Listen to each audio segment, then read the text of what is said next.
I don't know about you guys, but I don't like sales. I don't like the idea of sales. I don't like the thought of sales. It is just not a pleasant conversation. So I'm so glad you tuned in today because we're going to try to discuss that and demystify some of these ideas around sales. So thank you for tuning in to a Mission Driven You podcast. My name is Will Sampson. I'm a change coach and a social scientist. And today I'm excited to host Jeremy Pope from Sales Call Overhaul. Jeremy is an expert on sales and really demystifying the process and asking, how can I build trusted relationships with the people that I want to serve so that I'm not selling, but instead I'm really living my life in service. So thank you for joining in. Excited to host this conversation, and let's get started.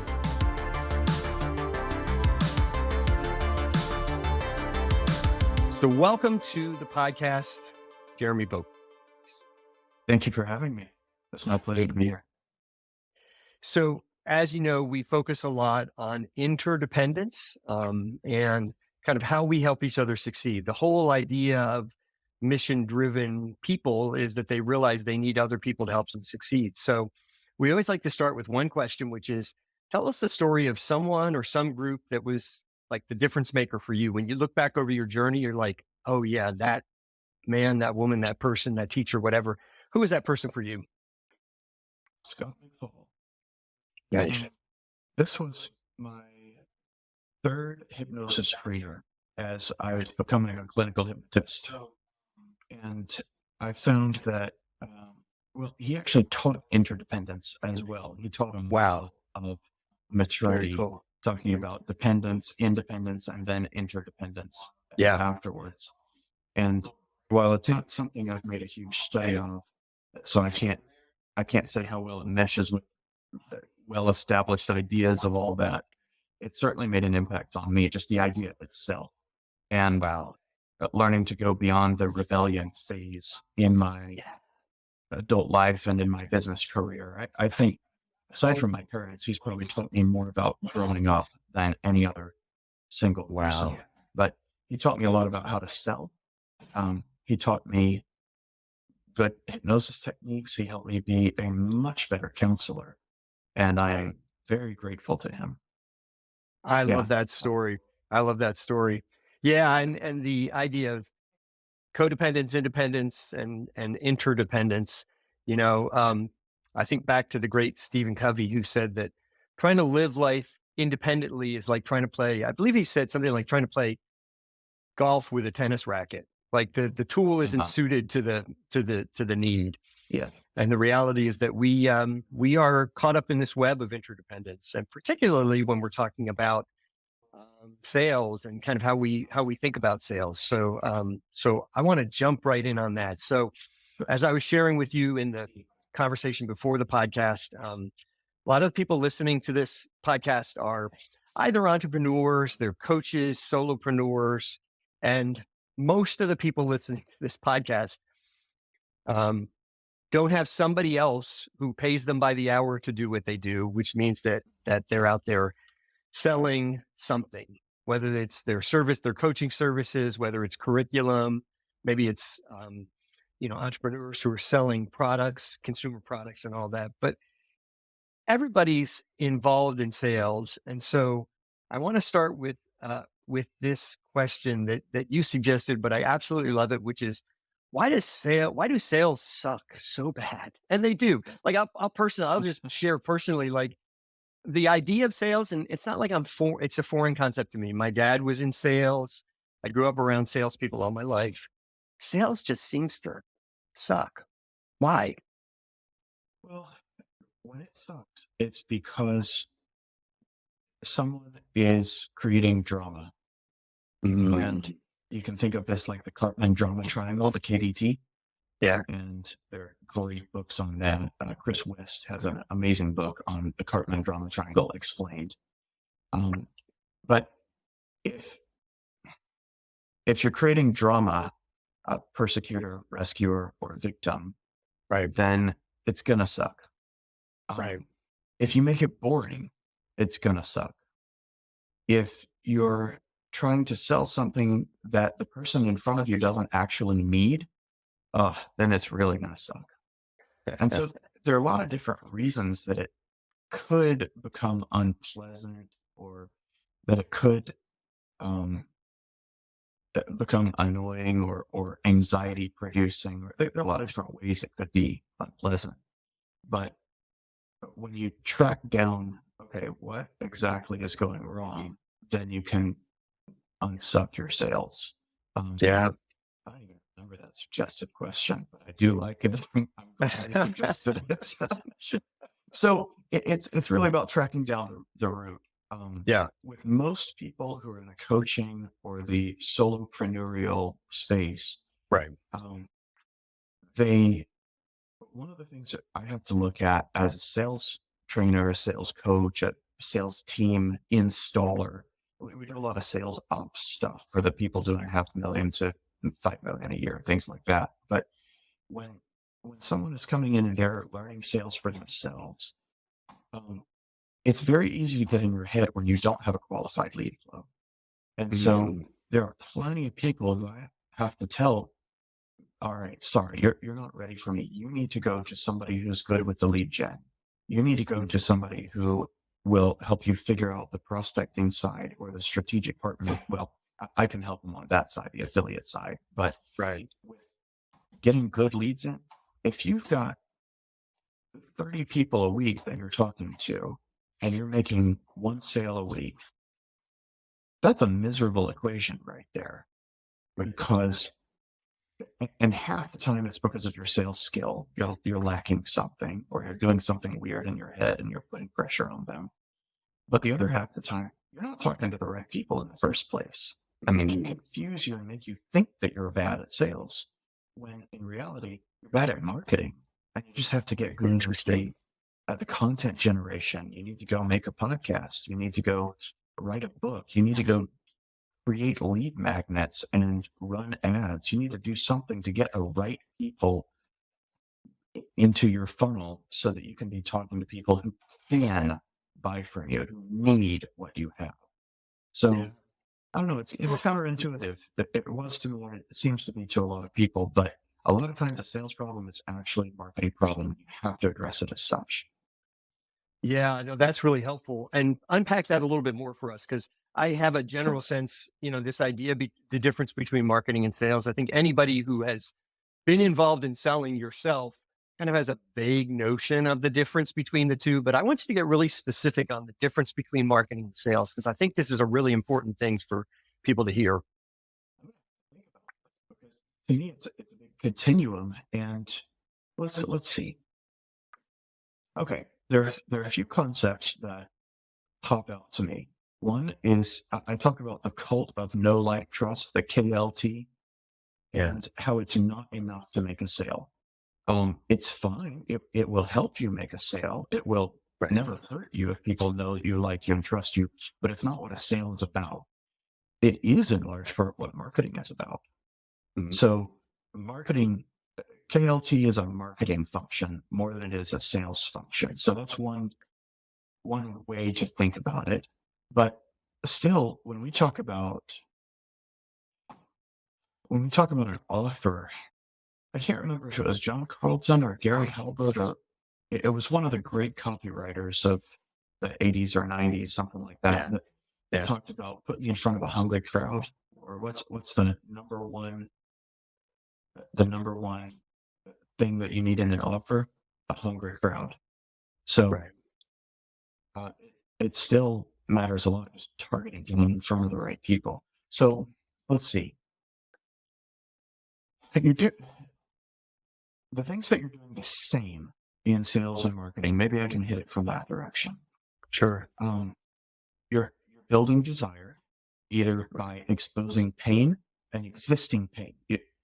Creating pain is not something that is a zero pressure thing. We don't do that in zero pressure sales or zero pressure marketing. You can help people construct vision. You can build that. A lot of people need help building a vision. They don't have their own as much as you think they do often. If you're a visionary yourself and if you're a founder, you often are a visionary. Then you'll often find that people who are not founders, they're not highly entrepreneurial. They may need some help putting together the last third of the vision or clarifying things around that.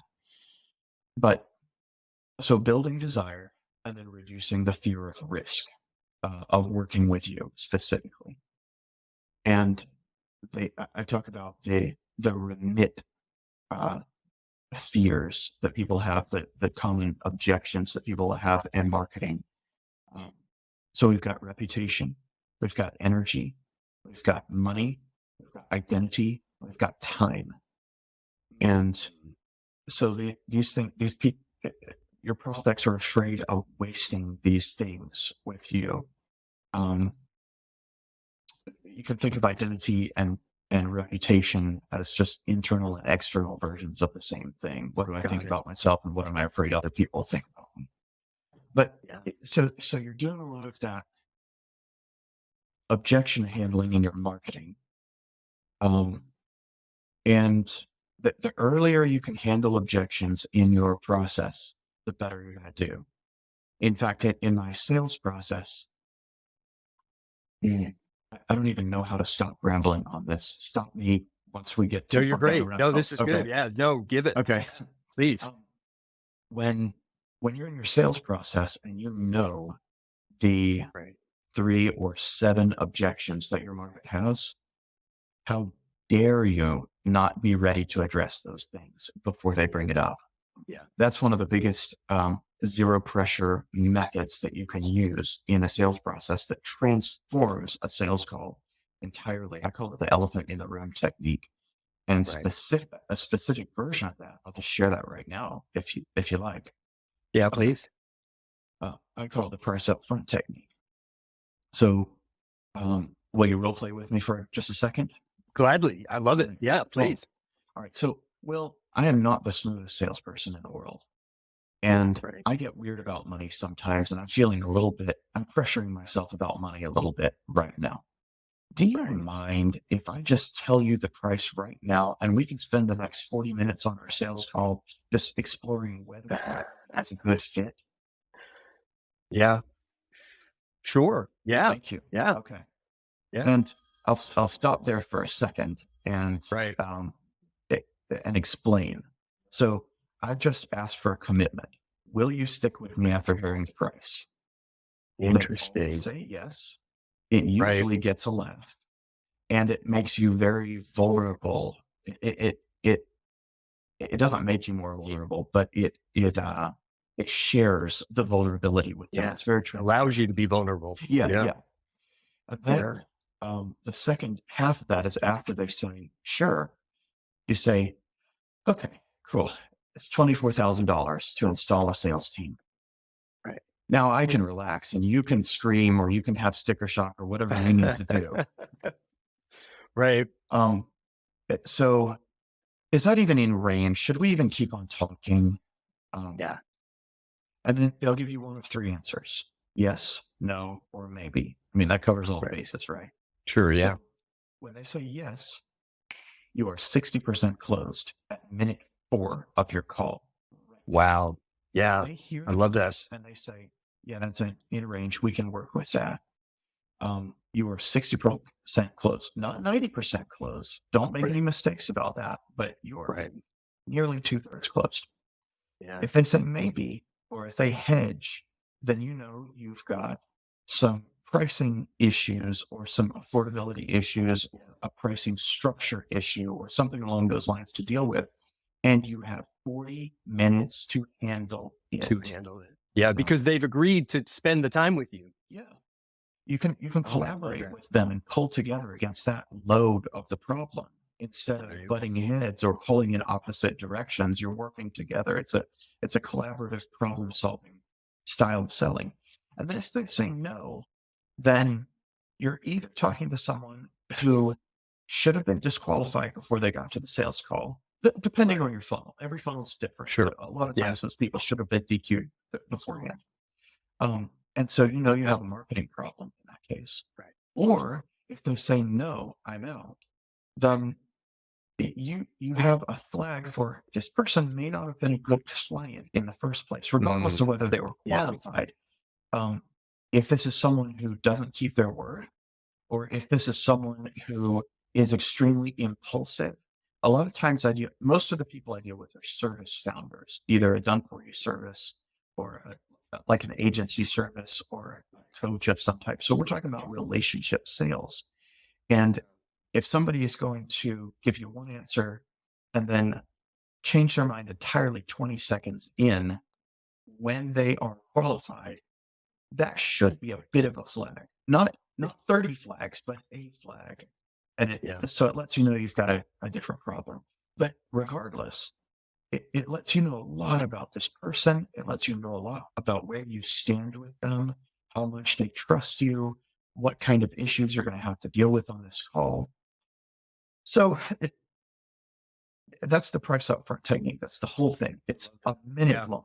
And I guess to bring it back up to the top level of the difference between marketing and sales, marketing is harder than sales because you have to guess. You have to know a lot more about the average person. And there's no such thing as the average person. It's just this person and that person. And okay.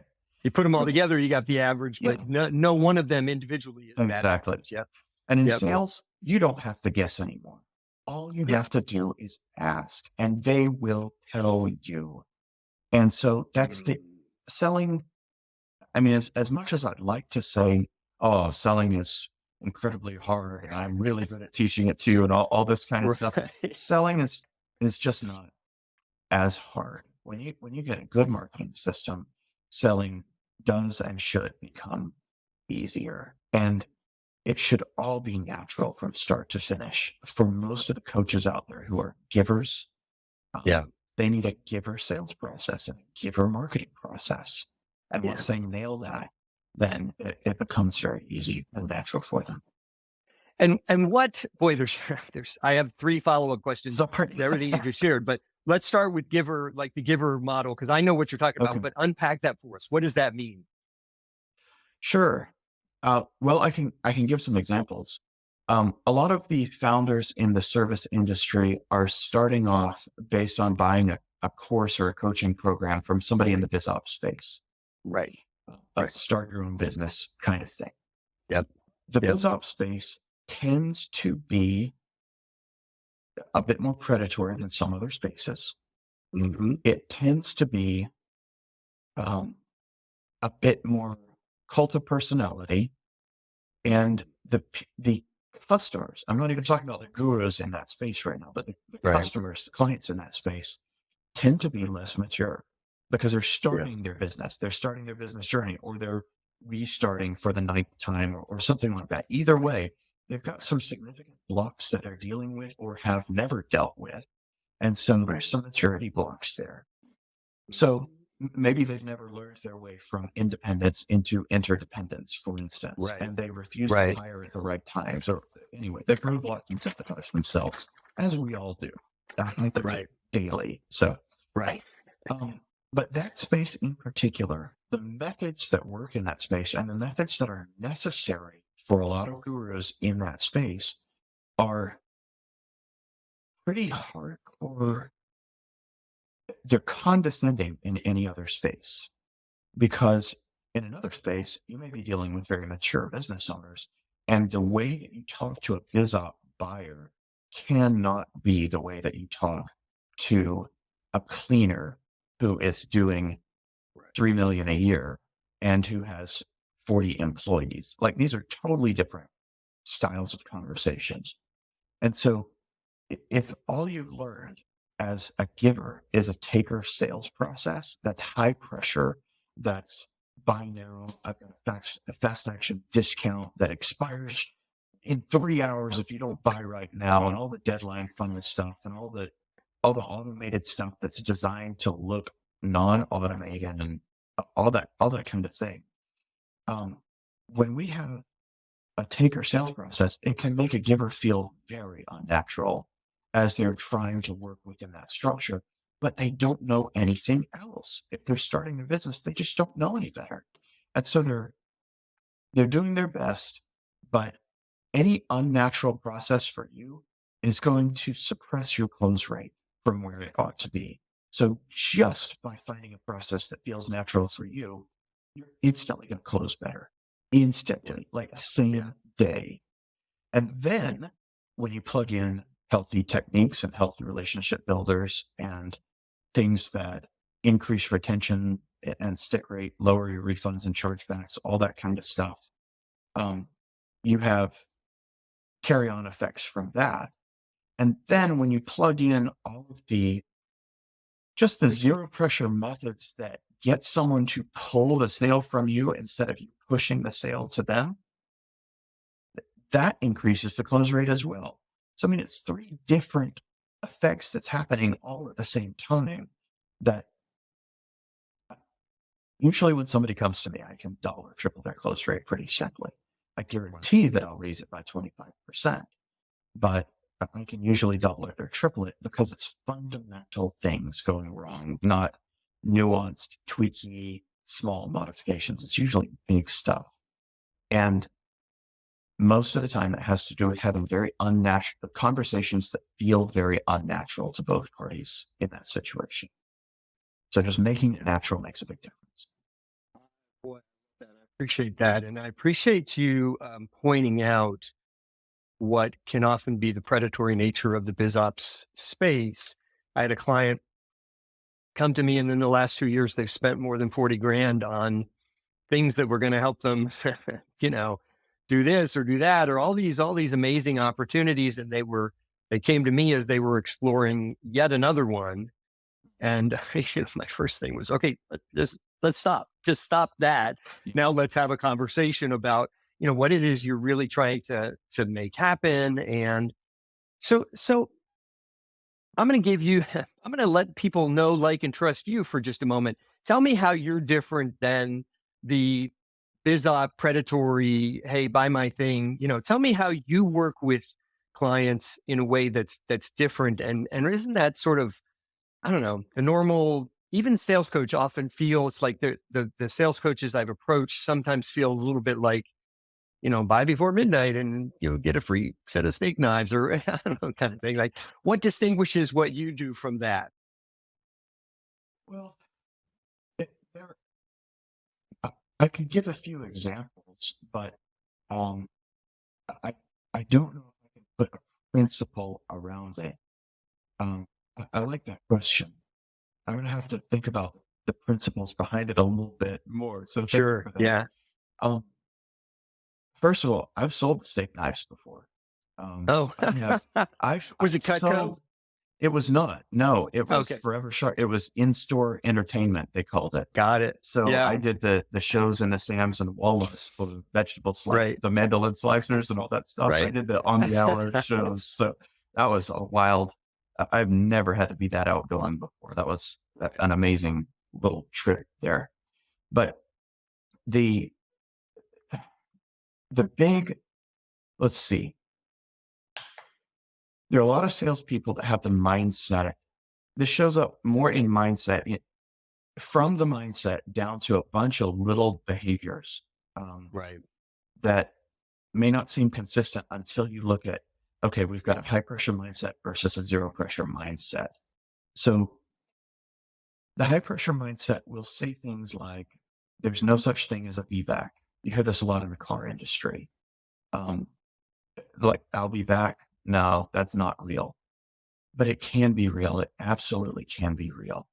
And one of the most famous salespeople in the world, Joe Girard, was a car salesman at least for a long time. I don't know if that was his entire career, but he wrote books and books. And he sent people cars all year long. I mean, I cannot imagine, but that he wore out more pencils and more pens than any other salesperson alive. Because he was always sending people cards. He got the B-backs.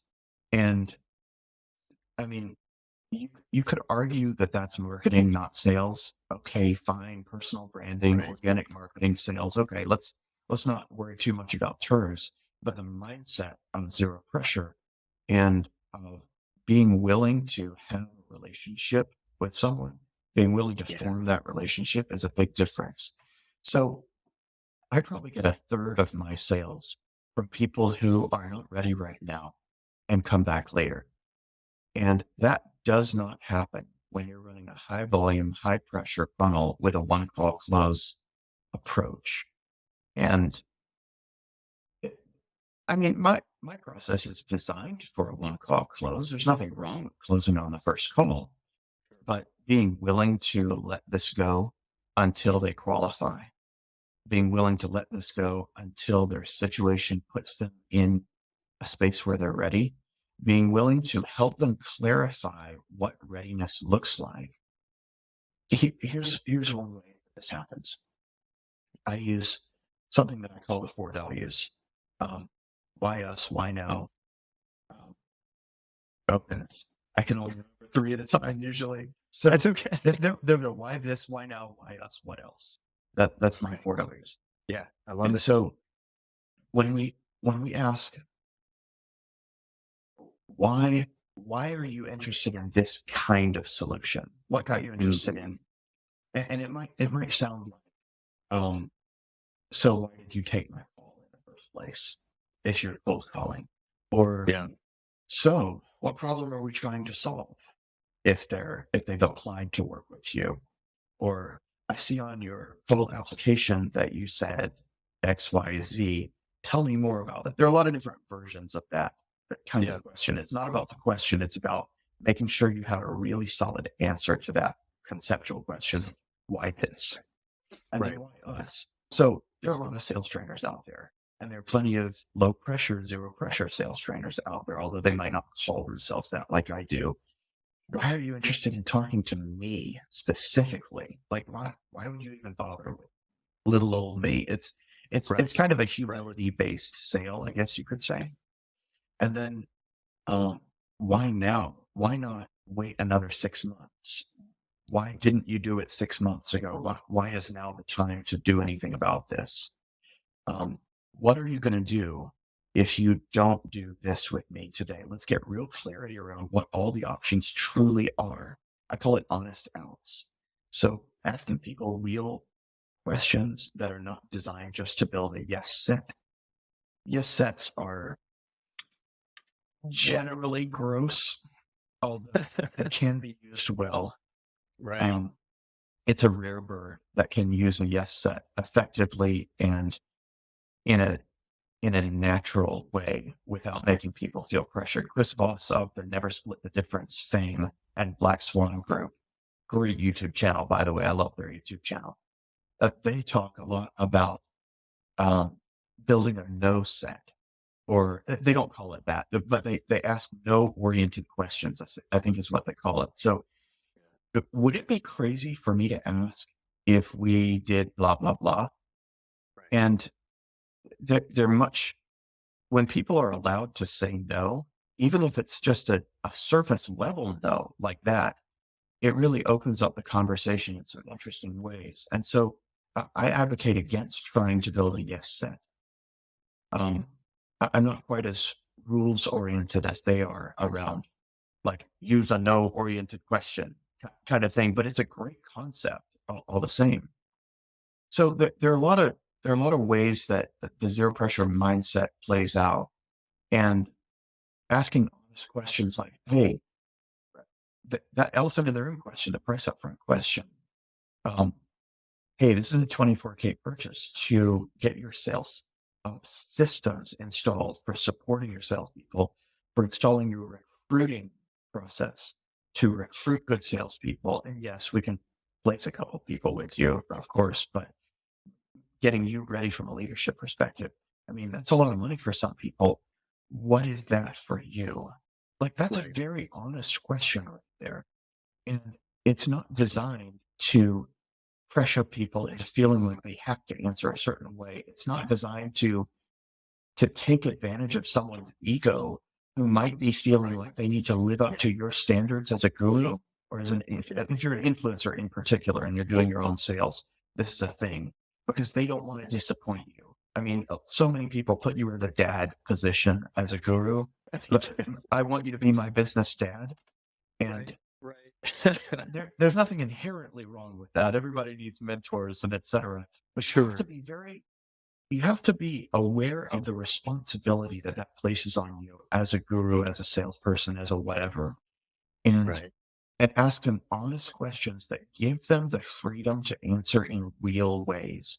If you're Yeah. asking people questions that pressure them into a certain answer, it is fake. It is a fake answer if it's a pressured answer.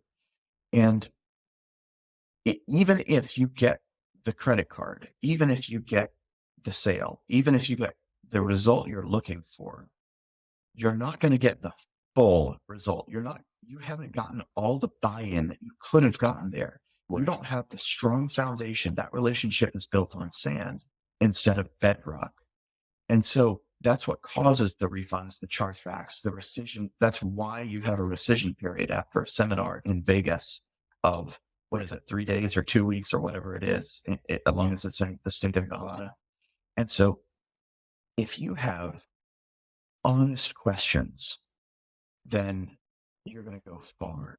And if you're vulnerable with honest questions, you're going to go far.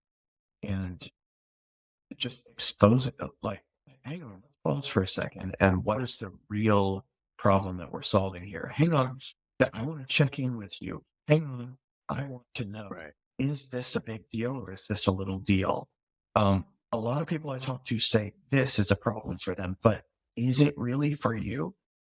That kind of question is very powerful. The mindset behind it, that humble seeker mentality, it makes an enormous difference in keeping you as a salesperson, as a guru, as an influencer, as a coach, as a business owner, whatever, in a zero pressure place. Yeah. Yeah. I really appreciate that. What I also like, Jeremy, is the way you approach it. I know is very authentic to you, to your journey, to your own personal story, which is to me also like we could have spent the whole time just talking about your journey. And so I'd love to hear about that as well, because this whole idea of zero pressure sales and honest approach to sales, a low pressure and all that, I think comes out of your own story. So tell us your story. Give us a sense of who you are and how you got to be sitting here today talking to me about sales approaches. Sure. Mostly through failure. A lot of failure. Yeah. So I was selling from 1999 or 2000. I was selling since 2000. Yeah. I was selling door to door to lawyers, selling my real estate services, title searches, title abstraction to lawyers, because it's low dollar work for them when they're doing real estate closings and they need somebody else to do that stuff. Right. So, learning that I didn't have to wear a coat and tie in the sweltering Georgia sun as I drove around to all the attorney's offices in 3 or 4 towns that I was closest to. I knew nothing back then. I thought the logo mattered back then. I thought the brochure was what mattered back then. Right. But I've been selling. So I did that in my dropout year of college, my only year of college. And I went next to, okay, what am I going to do now? So I kept doing that, and I waited tables on the side, and I started an SAT prep consulting business because I missed 3 questions on the SAT back when I took it. And so I was like, all right, that's enough credentials to do something with. Let's play it. Let's see what happens. And so I got some clients for that service. And I guess there was a lot of it is a story of brazenness as well, just being shameless in the same way as there's an armor that comes from humility that is, I don't know if I can describe it because I'm still working through some of that stuff myself, but it's, I've seen it in a lot of places. I talk about Okay. I talk about how God freed me from a porn addiction. And for a long time, I was unwilling to talk about that publicly because that's shameful. That's embarrassing. That's too private. That's far too intimate, you know? And I realized maybe 3 years ago, something like that. This was age 38, 37, something around those that age. That, well, if I'm unwilling to speak about this publicly, if I'm still ashamed of it, then maybe I still have some healing to do around that. Maybe there's something else that Jesus wants to do in my heart around that. So what happens if I start talking about it? And so I did, and it made a big difference for me. Yeah. Um, and hopefully it's made a difference for other people, just knowing that, because I've since found that maybe a third of Christian men struggle with an addiction to porn, not just use it from time to time, but an addiction. I mean, it's endemic. It's amazing how common this is. And so, but I didn't want to be that guy who like, oh, is that what I'm going to get known for? Oh, that's not okay. So Right. legacy and all that kind of stuff. Where am I really going with legacy? But a lot of that stuff is just not up to me. It's okay. What does God want from me? All right, I'll do that then. Okay. So that's part of it. But being able to put yourself out there, and I call it being the dancing clown. That's almost more on the marketing side than the sales side for me. But my ego has nothing to do with this anymore. It's what is the goal, and is my goal more important than my ego or not? And if it's not, then all right, I can protect my ego and play small. But if I'm going to play big, then I've got goals that I cannot accomplish by myself. I must recruit others for this, and I must be willing to expose a lot more than I'm comfortable exposing. It's similar to hiring a really good assistant. I've got a great executive assistant, and he is all up in my business. Like, there's very little. As a good one should be. Yeah, Right. You have to be, but you have to be willing Right. to give up privacy in order Yeah. to get things done in a lot of ways. And so, I think that's a big part of the journey. Is just being what am I willing to give up? What am I willing to sacrifice on the altar of, not just in a spiritual sense of what does God want, but in the objective sense of what's the goal, the altar of the goal, Right. you know? Right. What will I give up to get that? Do I care about this more than I care about these other things? So a lot of my journey, I was a clinical hypnotist for 10 years. And so I help people lose weight, stop smoking, deal with chronic pain, asthma, allergies, and phobias. Those were my big five right there. You can't see it on screen, but my whole, yeah. So those things, that was 90% of my business. And I got into that from the SAT prep consulting. Just, well, what if we started doing memory improvement along with this? Right. And one of my clients' moms wanted help stopping smoking. Sure. Okay. Let's do that. So just stumbling and bumbling my way into the next thing, really. But that is when I learned how to sell, was being a hypnotist, because I learned people's inner worlds are so rich. I call it the $1 million ear. We're building games around the $1 million ear, and learning to listen to people's internal metaphors. They say, I'm stuck. Okay. Do they see themselves being stuck, or do they feel stuck? If they see themselves being stuck, are they in a hole, or is there a wall in front of them? Or are they tied to something? Or like, what are they literally seeing in their heads? And trying to join them in their world. So that's how being a good hypnotist teach me. Come on, Jeremy. Taught me to be a good salesperson. It did not teach me to be a good talkist, but I did learn to be a good salesperson. Right. So, that was a big part of the journey. And then I was a client success director for a coaching company called Traffic and Funnels back in 2016. And I learned a lot about online marketing, the webinar funnels, and things like that in that space. And I've been a funnel closer on several funnels. And I mean, every piece just plays together. And now I install sales teams and do sales team coaching and founder sales coaching, all that stuff with Sales Call Overhaul. But I don't know. It's a very evolutionary journey, I guess. I can't say I decided to go after one thing and that's it. It was just I spotted opportunities and kind of built the vision, like Hal Newport talks about. And so that they can't ignore you. You build your passion rather than finding your passion. And I've certainly found that to be true for me. I appreciate that. There's so much, honestly, that could be a whole other episode is especially vulnerability. I know, my story, I shared with the TEDx audience, my story of addiction, overcoming addiction, and actually spending 5 weeks in jail. And that felt like at the time, I remember getting ready to walk up on the stage, just thinking, I've ended my life. Like, this is, everybody will always remember me as the drunk who went to jail. Like, that's going to be my story the rest of my life. Not true. No, but there is something incredibly powerful in being able to be vulnerable. And it relates really, doesn't it, to this question of zero pressure Very sales, much. doesn't it? Very much. Yeah. Yeah. It plays in deep Boy, ways, I in ways appreciate I that. never could have expected or planned or Yeah. appreciated. Oh, man, I Right. did not appreciate that for so long. Yeah. Right. One of the things I'm going to ask you to do is to, and we'll follow up on this after the episode, but is to put together maybe your top 4 or 5 books and maybe some great resources in addition to your resources. And we can put it in the notes because I was trying to track the books you mentioned.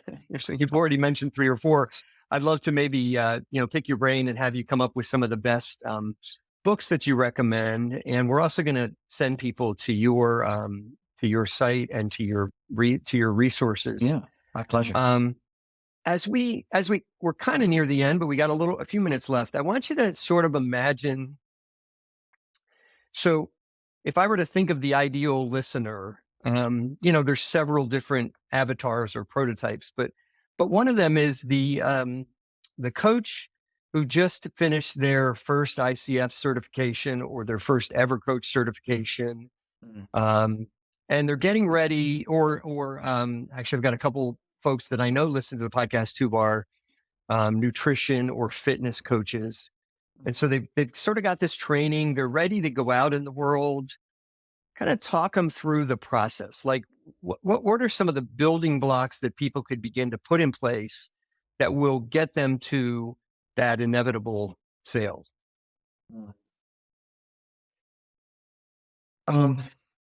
You're going to have to go beyond your current audience. Unless you're already what some people would call an influencer, then we're going to have to build audience for this. Focus on your email list. Focus on your SMS list. John Jett talks about, I think it's in Duck State Marketing. He talks about own the racetrack. Yeah, you can be a winning racehorse in any kind of decision, but own the racetrack. So make sure that you own as much of the platform that you're communicating with your people through as you can. Every platform, every system has algorithms that are going to limit your reach to your own audience, and that's just a fact of life these days. The texting platforms, the phone carriers are going to limit you. 60% of your email list is likely to be Gmail, so you are dependent on Google's spam filters and etc. They're going to limit you on that stuff. So you have to learn how to use each platform, but have backup channels available to you. You cannot be totally dependent on Facebook, or TikTok, or YouTube, or email, or you need backup methods.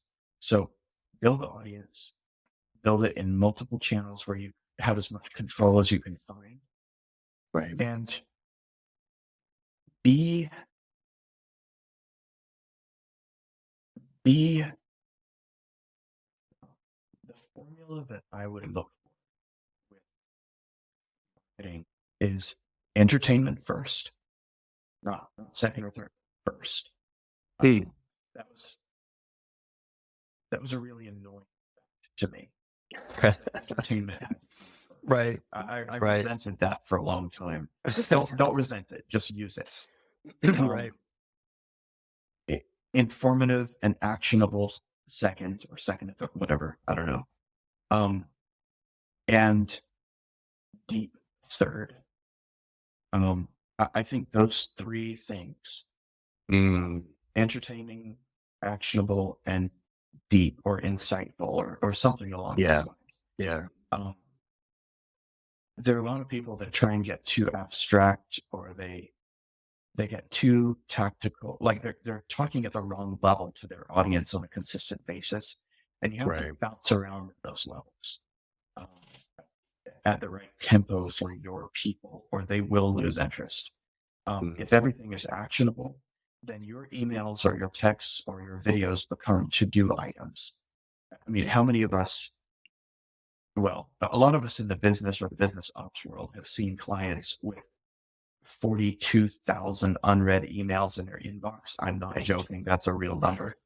But it's very common to have over 1,000 unread emails in the inbox. So don't turn into a to-do for your people. They don't need another to-do. They need hope. They need to feel understood. Yeah. They need to have some fun while they succeed with you. They need small wins. I mean, any good coach is going to find this very quickly as they progress in their coaching journey. And hopefully in training, they're getting training around this stuff too. But your people need wins. They need confidence in you, that know, like, trust. It can't all be trust if you want them to buy. So don't focus overly on authority. Focus first on entertainment and build the authority as well through insight and actionability. But Sure. And entertain that first, I'd say.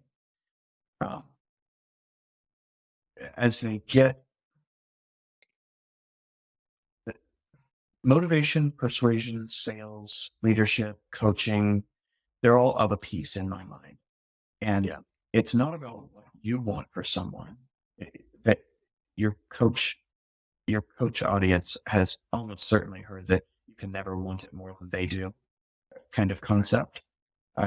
You can't want something for someone more than they want it for themselves and expect to get results with that. So at every point in your marketing process and your sales process, they must be buying in. They must be working to get to you at least as much as you're working to get to them. And toward the beginning, that may not be the case, but you must flip that switch as soon as possible, or you've got no electricity. You've just got a broken circuit.